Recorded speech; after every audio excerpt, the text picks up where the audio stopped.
ভারত সরকারের কৃষি মন্ত্রক ও দূরদর্শন কেন্দ্র শান্তিনিকেতন নিবেদিত কৃষি দর্শন অনুষ্ঠানে আপনাদের সকলকে স্বাগত জানাই।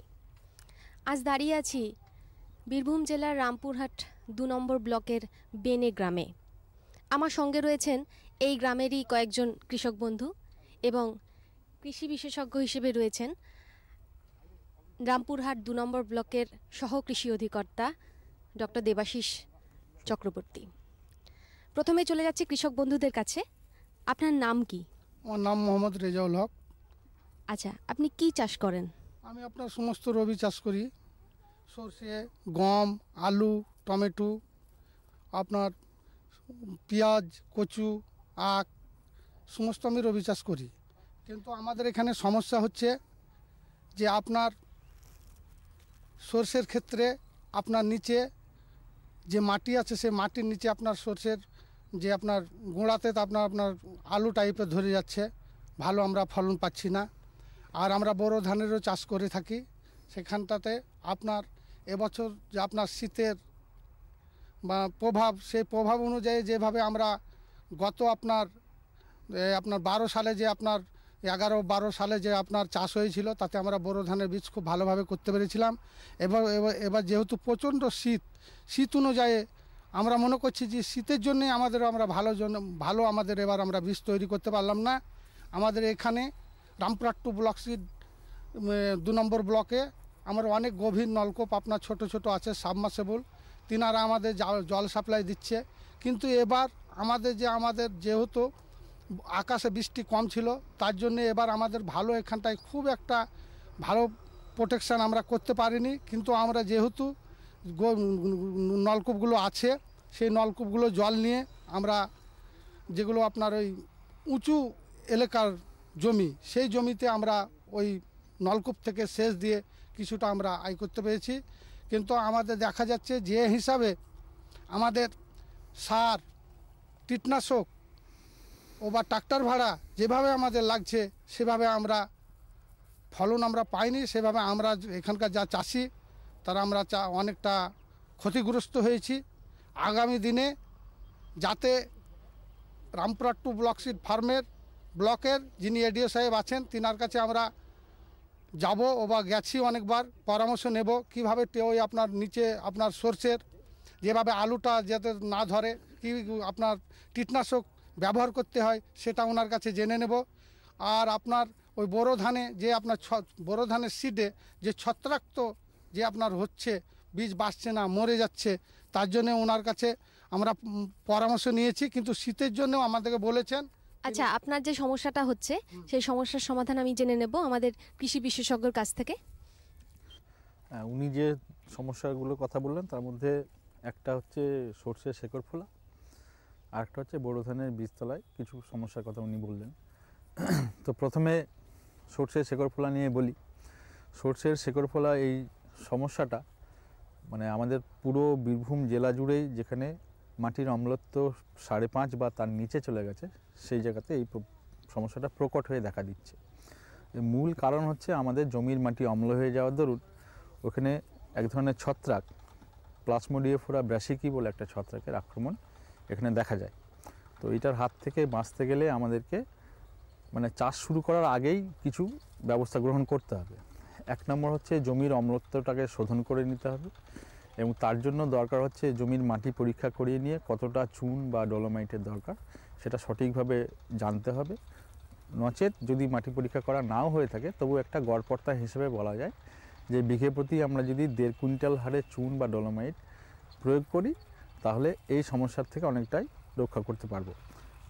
এছাড়াও মূলত দেখা গেছে যে B9 বলে যে জাতটা এখানে খুব জনপ্রিয় একটা সর্ষের জাত আর কি, তো সেই জাতটাতেই এই রোগটা বেশি দেখা দিচ্ছে।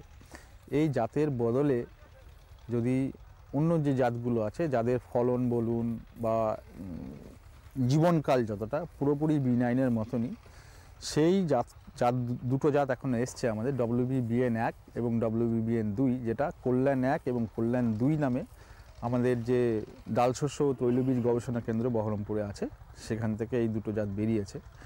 তো আমি ওই সমস্ত চাষি ভাইদেরকে এটা অনুরোধ করব যে চাষ শুরু করার আগে যেন ওরা বহরমপুরে যেটা আমাদের সংস্থাটির নাম বললাম, সেখানে গিয়ে তাদের বীজটা জোগাড় করতে পারেন, অথবা ওই চাষ শুরু করার আগে যদি চুন বা ডোলোমাইট দিয়ে জমিটাকে শোধন মানে জমির মাটিটাকে শোধন করে নিতে পারেন, তাহলে এই সমস্যা থেকে তারা নিষ্কৃতি পাবেন। আর একটা যেটা সমস্যা উনি বললেন এবং উনি নিজের মুখেই যেটা জানা গেল যে কারণটা খুব সুন্দরভাবে উনি প্রশ্ন করেছেন এবং প্রশ্নের সঙ্গে সঙ্গে উত্তরটা উনি নিজেই দিয়ে দিয়েছেন যে এই 2011-12 সালে উনি যে বীজতলা করেছিলেন সেখানে কিন্তু এই সমস্যাটা হয়নি, তুলনায় এই বছর যে হারে শীত পড়েছে তাতে কিন্তু এই সমস্যাটা, বিশেষ করে মানে বীজতলায় যে বিচন আছে আমাদের মানে গোদা বাংলায় যেটা বিচন বলি, সেই বিচনের গুলো লাল লাল হয়ে যাচ্ছে। তো খুব ঠান্ডা পড়ার দরুন মানে আপনার বীজতলায় যে বীজের যে শিকড়গুলো আছে সেগুলো খুব একটা কাজ করতে পারে না, খুব কাজ করতে না পারার দরুন ওদের একটা খাবারের অভাব হয় এবং এই খাবারের অভাব হওয়ার ফলেই কিন্তু ওই লাল লাল ভাবগুলো দেখা যায়। তো এটার হাত থেকে যদি আমরা বীজতলাটাকে বাঁচাতে চাই তাহলে কতগুলো পদ্ধতি আমরা অনুসরণ করতে পারি। এক হচ্ছে ও মানে যাতে ঠান্ডার হাত থেকে বাঁচতে পারে তার জন্য বিকেলবেলা আমরা যদি জল ভরে দিই বীজতলায় এবং সকালবেলায় উঠে যদি জলটা কেটে দিতে পারি, তাহলে যে চরম যে ঠান্ডা রাত্রিবেলায় যেটা পড়ে সেটার হাত থেকে আমরা ওই বিচনগুলোকে বাঁচাতে পারবো। আর একটা হচ্ছে যদি আমরা কালো ছাই, যেগুলো বিশেষ করে রাইস মিলে যে ছাইগুলো পাওয়া যায় কালো ছাই, সেই কালো ছাই দিয়ে যদি আমরা বীজতলাটাকে ঢাকতে পারি তাহলে কালো জিনিস হচ্ছে বেশি তাপ শোষণ করে, ফলে সেটা গরম রাখে অনেকটাই এবং ওই যে ছোটো ছোটো বিচনগুলো যেগুলো হয়েছে সেগুলো কিন্তু ঠান্ডার হাত থেকে বাঁচবে। আর আরেকটা কথা আমি এখানে বলবো যে গাছ দুইভাবে খাবার নিতে পারে, একটা হচ্ছে শিকড়ের সাহায্যে আর একটা হচ্ছে পাতার সাহায্যে। তো শিকড় যখন গাছকে খাওয়াতে একটু কষ্ট হচ্ছে তখন আমরা মানে অপর যে পদ্ধতিটা বললাম সেটা যদি অনুসরণ করি তাহলে গাছের যে খাবারের অভাবজনিত কারণে এটা কিন্তু লালগুলো হচ্ছে। তো এটাতে আমরা মূলত যেটা হয় আমাদের এই বীরভূম এই এলাকার মাটি জিঙ্ক বলে একটা অনুখাদ্য আছে, তার অভাবে ভোগে আর কি এই মাটির এই অঞ্চলটা। তো এখানে যদি আমরা ওই জিঙ্ক ইডিটিএ, যেটা বাজারে চেলামিন চেলা জিঙ্ক এইসব নামে পাওয়া যায়, মানে যেটা চিলেটেড জিঙ্ক বলা হয়, সেইটা যদি 1 লিটার জলে 1/2 গ্রাম, মানে যদি আমাদের 16 লিটারের যে ব্যারেল বা ট্যাঙ্কি যেটা হয় সেটা যদি 8 গ্রাম ওইটা দিই এবং দিয়ে যদি স্প্রে করি তাহলে অনেক ক্ষেত্রে এই সমস্যার থেকে আমরা রক্ষা পেতে পারব। আমরা কৃষি বিশেষজ্ঞ কাছ থেকে জেনে নিলাম যে প্রথম কৃষক বন্ধুর সমস্যার সমাধান। এবার চলে যাচ্ছি দ্বিতীয় কৃষক বন্ধুর কাছে। আপনার নাম কি? সনাতন ধীবর। আচ্ছা, আপনি কি চাষ করেন? আমি ধান চাষ করি, শস্য চাষ করি, গম চাষ করি। এই চাষে কি কোনো সমস্যা আছে? সমস্যা আছে। ধান আমরা চাষ করি কিন্তু বীজ ভালো তৈরি করতে পারছি না, ভালো তৈরি করতে পারছি না, বীজ দিয়ে বীজ তৈরি করতে পারছি না, ভালো বীজ আমি করতে পারিনি, এই জন্য অসুবিধা হচ্ছে। আপনার এই সমস্যার সমাধান জেনে নেব কৃষি বিশেষজ্ঞর কাছ থেকে। আচ্ছা, ওনার যে সমস্যার কথা উনি বললেন, তো এই বিষয়ে যদি আপনি বিস্তারিতভাবে আলোচনা করেন। ভালো বীজ তৈরি করতে পারছেন না বলতে মানে উনি কি বেচনের কথা বলছেন? যদি বলেন তাহলে ওনাকে একদম প্রথম থেকে শুরু করতে হবে যে ভালো বীজ ওনাকে সংগ্রহ করতে হবে বিশ্বস্ত দোকান থেকে, বা আমাদের যে সমস্ত সরকারি ফার্মগুলো আছে, ব্লক সিড ফার্ম বা sub divisional agriculture research farm বা ডিস্ট্রিক্ট সিড ফার্ম, এগুলো যে সমস্ত বীজ খামারগুলো আছে সেখান থেকে তাকে বীজ জোগাড় করতে হবে। অথবা যে সমস্ত চাষি ভাইয়ের কাছে ভালো আপনি ফলন পাচ্ছেন তারা বছর 2 আগে মানে সংগ্রহ করেছেন বীজ, সেই বীজ থেকে উনি বীজ জোগাড় করতে পারেন। এর পরেতে ওনাকে বীজটাকে শোধন করতে হবে। এই শোধনের ক্ষেত্রে বলি, আমাদের ধানেতে বিশেষ করে 2 ধরনের শোধন হয়, একটা হচ্ছে শুষ্ক শোধন, একটা হচ্ছে সিক্ত শোধন।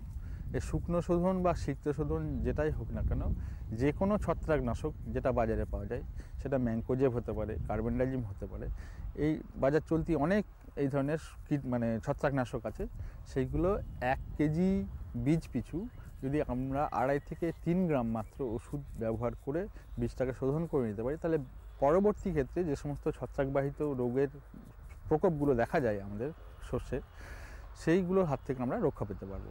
এরপরেতে বীজতলা তৈরি করার সময় একটু আমাদেরকে কেয়ার নিতে হবে যে বীজতলায় যদি আমরা বীজ মানে যে চারা গাছ যেটা তৈরি করব সেটা যদি পুষ্ট হয়, সেটা যদি অপুষ্টির অভাবে মানে পুষ্টিমূল্যের অভাবে যাতে না ভোগে সেই বিষয়ে আমাদের কিন্তু কেয়ার নিতে হবে।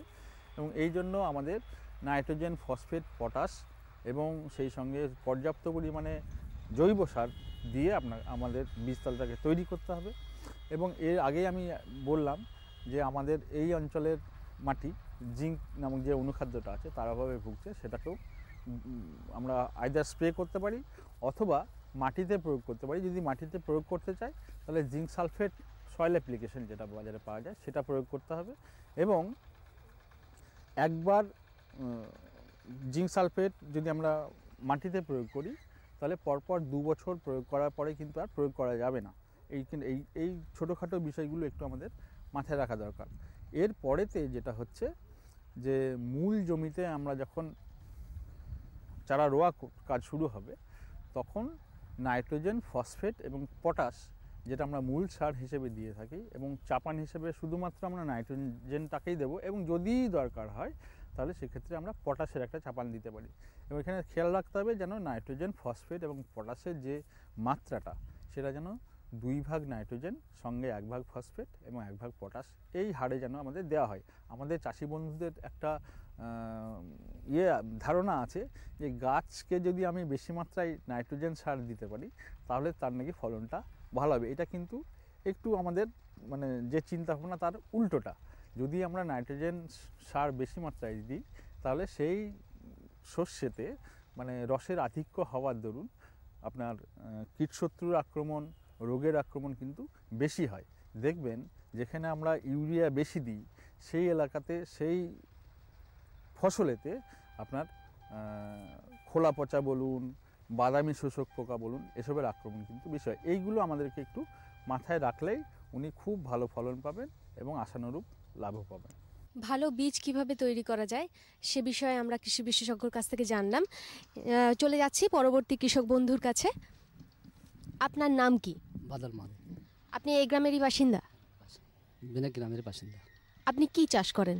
ওই চাষ বিলাতি, বেগুন, এই শাক পাত ওগুলো। এই যে চাষটা করেন এ বিষয়ে কি কোনো সমস্যা রয়েছে? রয়েছে কি আপনার পিপিআর গাছের আপনার ওই ফুল ধরছে, ঝরে যাচ্ছে, আপনার ওই বিলাতি গাছে কুঁড়ি ধরছে, কুঁড়ি লেগে গেছে, বললেন এই সব সমস্যা। আপনার সমস্যার সমাধান জেনে নেব আমাদের কৃষি বিশেষজ্ঞর কাছ থেকে। হ্যাঁ, উনি যেটা সমস্যাটা বললেন সে বিষয়ে যদি কিছু বলেন। উনি যে প্রশ্নটা করলেন পেঁপে গাছের একটা সমস্যা এবং বিলাতি বেগুন বা টমেটো গাছের সমস্যা।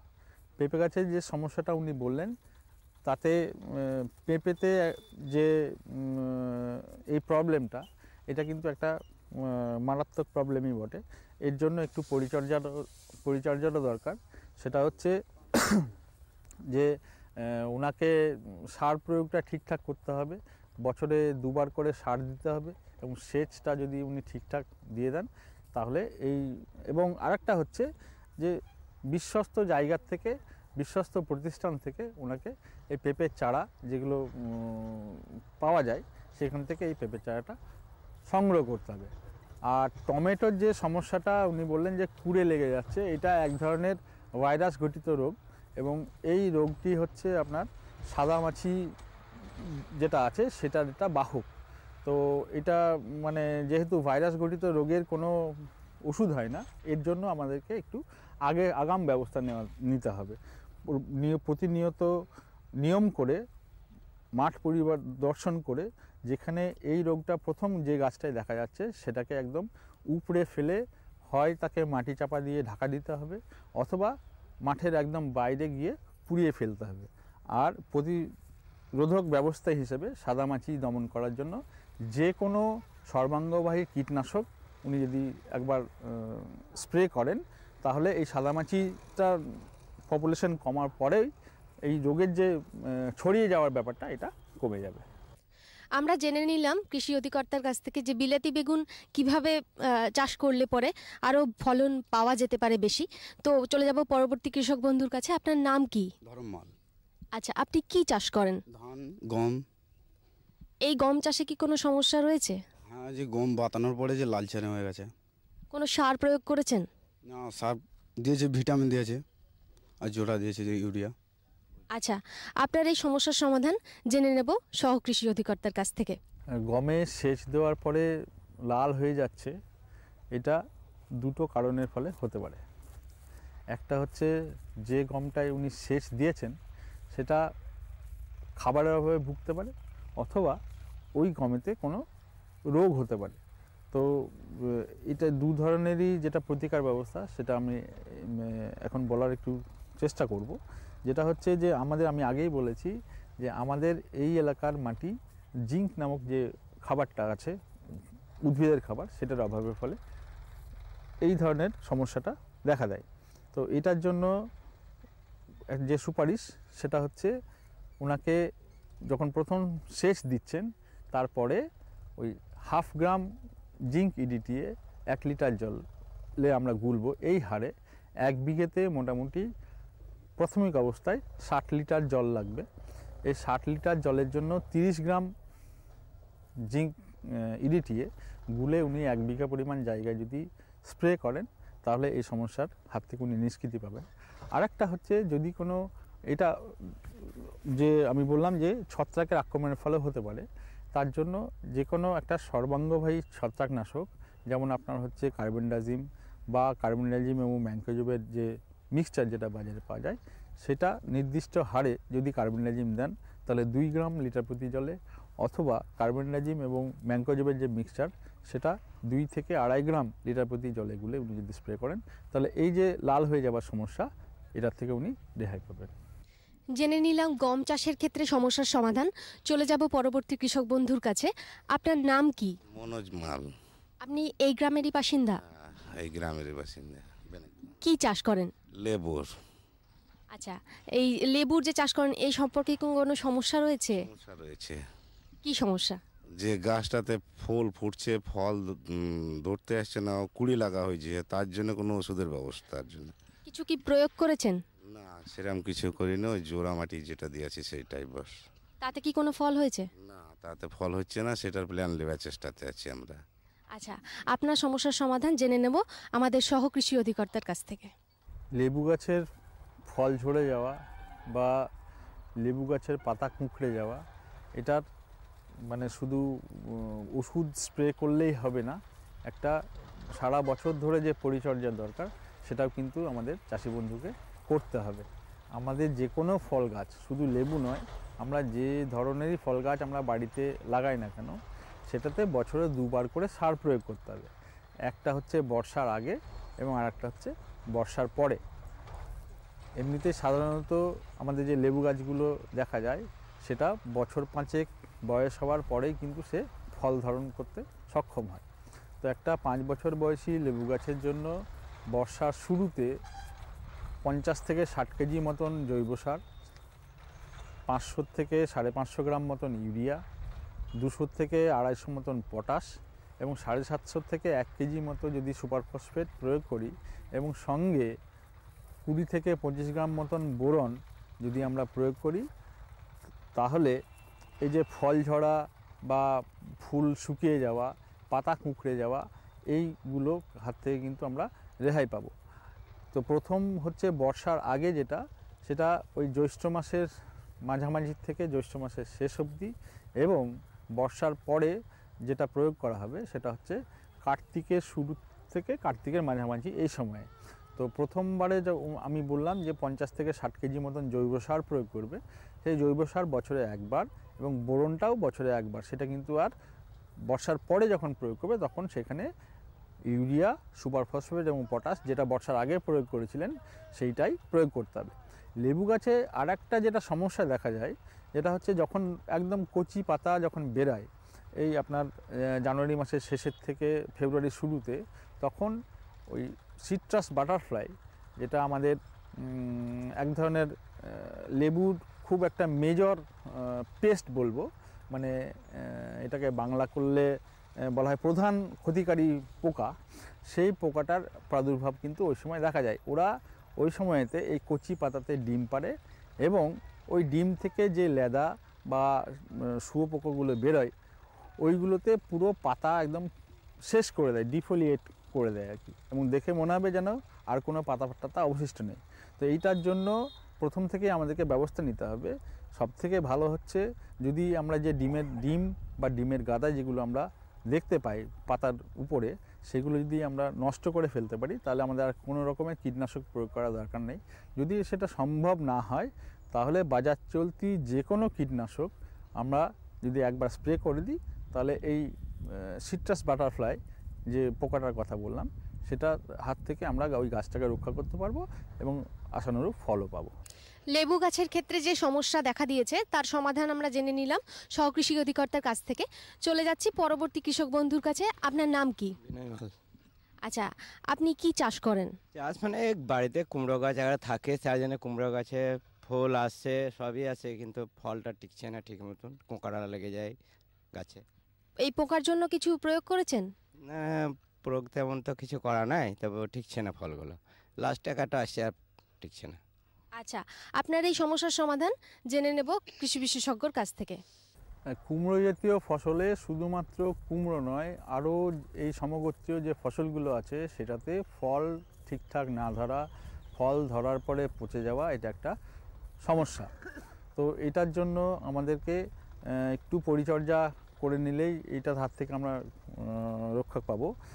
মূলত আমাদের যে সমস্ত খাবারের দরকার একটা গাছকে বেড়ে উঠতে হলে, বোরন নামে একটা অনুখাদ্য আছে, যেটা কিন্তু মূল কাজ হচ্ছে ঠিকঠাক পরাগ সংযোগ ঘটিয়ে ফলটাকে ঠিকঠাকভাবে তৈরি করা।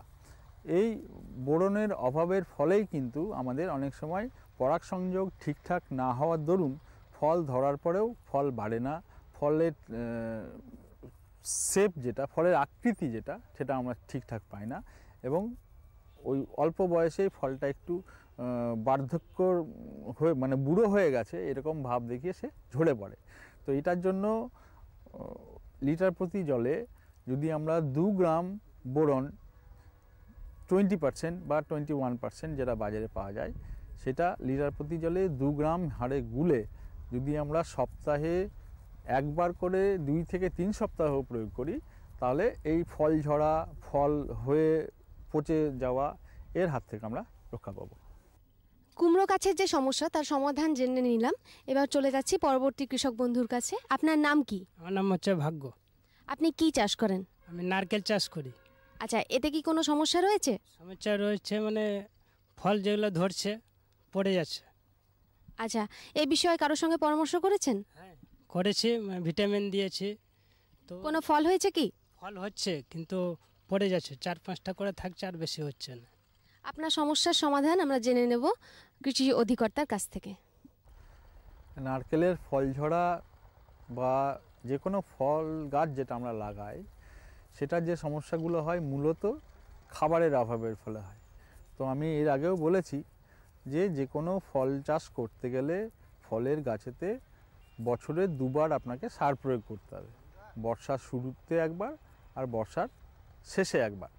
তো বর্ষার আগে যেটা আমরা সার প্রয়োগ করব, সেখানে জৈব সার 50 থেকে 60 কেজি, ইউরিয়া 500 থেকে 700 গ্রাম, সুপার ফসফেট 1 থেকে 1.5 কেজি এবং পটাশ 700 থেকে 1 কেজি যদি আমরা গাছের গোড়াতে, মানে গোড়া বলতে একদম গোড়াতেই নয়, মোটামুটি গাছের কাণ্ডর থেকে ফুট 5 দূরে একটা গাছের চারিদিকে হালকা করে মাটিটাকে আঁচড়ে নেওয়ার মতন করে নিয়ে যদি প্রয়োগ করতে পারি 2 বারে, একবার বললাম বর্ষার আগে এবং বর্ষার পরে যখন আমরা প্রয়োগ করব একই হারে, শুধুমাত্র সেখানে আপনার জৈব সারটা থাকবে না, তাহলে এই যে ফল ঝরার যে ব্যাপারটা সেটা অনেকাংশেই আমরা লাঘব করে নিতে পারবো। এর পরেতেও যদি ফল ঝরার প্রবলেমটা থাকে তাহলে আমাদের বাজার চলতি ইন্ডোল অ্যাসিটিক অ্যাসিডের যে প্রিপারেশনটা আছে, যেটা বাজারে প্ল্যানোফিক্স নামে পাওয়া যায়, সেই ওষুধটা যদি আমরা 4.5 লিটার জলে 1 মিলিলিটার এই হারে প্রয়োগ করি তাহলে এই ফল ঝরার ব্যাপারটা কমবে। এছাড়াও বোরন বলে যে অনুখাদ্যের ব্যাপারটা আমি এর আগে উল্লেখ করেছি, সেটাও যদি আমরা গাছ পিছু 50 গ্রাম হারে বর্ষার আগে পরপর 2 বছর প্রয়োগ করার পরে আর প্রয়োগ করা যাবে না এই শর্তে যদি আমরা প্রয়োগ করতে পারি, তাহলে এই ফল ঝরার হাত থেকে আমরা রেহাই পাবো। এই নাও আর কিছু? বাস। আরে এটা কি ভাই, এতটুকু রাসায়নিক সার? কৃষিকাজ ছাড়ছো কি? কৃষিকাজ নয়, বোকামি ছাড়ছি। মাটির পরীক্ষা করিয়েছি।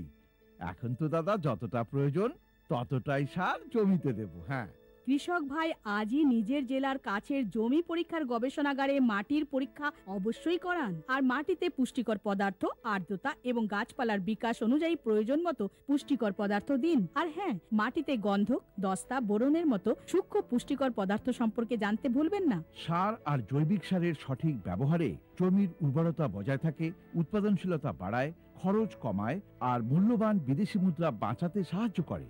আর হ্যাঁ, ধীরে ধীরে নাইট্রোজেন সরবরাহকারী সার যেমন নিমযুক্ত ইউরিয়াকে অগ্রাধিকার দিন আর ইউরিয়া পাতার উপর ছড়িয়ে দিন। আরে বাহ, তুই তো সত্যিই বুদ্ধিমান হয়ে গেছিস রে। বিশদে জানতে যোগাযোগ করুন জেলা কৃষি আধিকারিক বা কিষাণ কল সেন্টার। শ্যামু ভাই, সরকার বলছে যে পূর্ব ভারতে দ্বিতীয় হরিত ক্রান্তি আসবে। আরে সে তো পাঞ্জাব হরিয়ানায় হয়েছিল, এখানে তো শস্যের উৎপাদনও কম। সরকারের কথায় কিছু তো সত্যতা হবে। আসলে এখানে বৃষ্টির 3 গুণ হয়। চলো বৈজ্ঞানিকের নম্বর লাগানো যাক। আরে বাহ, এসে গেছেন। নমস্কার প্রধানমশাই। হ্যাঁ ভাই, উর্বর জমির মূল্যকে বোঝো, শুধু প্রয়োজন সঠিক ধরন আর প্রযুক্তি গ্রহণ করার। পূর্ব ভারতে সরকার কম গভীর নলকূপ আর বোরওয়েলের নির্মাণের জন্য সহায়তা দিচ্ছে। কিন্তু সরকার থেকে আর কি পাবো? ভরপুর সাহায্য, জমির প্রস্তুতি থেকে নিয়ে ফসলের কাটাই পর্যন্ত প্রযুক্তিগত পরামর্শ। 1000 হেক্টয়ারের অজস্র এলাকায় চাল আর গমের বিশেষ প্রদর্শনী চলছে। আরে বাহ, তাহলে তো আমাদের ক্ষেতও সবুজে ভরে উঠবে। এই স্বপ্ন কি সত্যি হবে? হ্যাঁ নিশ্চয়, পূর্ব ভারত এখন হরিত ক্রান্তির অগ্রদূত। আসুন একসাথে মিলে কদম বাড়ায়।